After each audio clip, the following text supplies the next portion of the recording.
Isang masakit at nakakagulantang na revelasyon ang ibinahagi ng isang kilalang aktres, ang biglaang pagwawakas ng kanyang karera sa GMA Network sa panahong nasa rukrok ng kasikatan ng kanyang mga programa.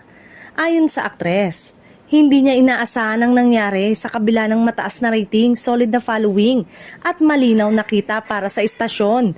Bigla na lamang umano siyang hindi inalok ng panibagong kontrata. Walang malinaw na paliwanag, tanging katahimikan at isang desisyong hanggang ngayon ay hindi pa rin niya maunawaan. Inamin niyang labis itong ikinasama ng kanyang loob. Hindi dahil sa pagkawala ng trabaho lamang, kundi dahil sa pakiramdam na tila nabura ang lahat ng kanyang kontribusyon sa isang iglap. Parang ang hirap tanggapin na bigla kang mawawala sa entablado na kung saan nakilala at minahal ka ng publiko, anya pa. Hindi rin maiwasan ng aktres ang magbalik tanaw sa mga taong katuwang niya sa tagumpay. Ayon sa kanya, labis niyang pinahalaga ng mga kolaborasyon at mga tagahanga na naging bahagi ng kanyang paglalakbay sa industriya.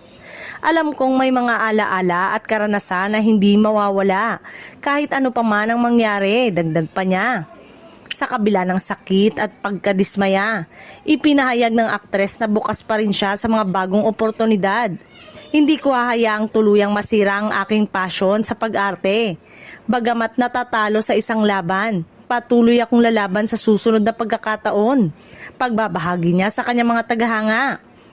Marami ang naantig sa kanyang kwento at umaasa ang publiko na makakita pa rin sila sa kanya sa ibang proyekto sa hinarap.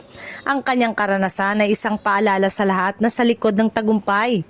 May mga hindi inaasang pagsubok, ngunit sa determinasyon at tapang, may bagong simula pa rin na naghihintay.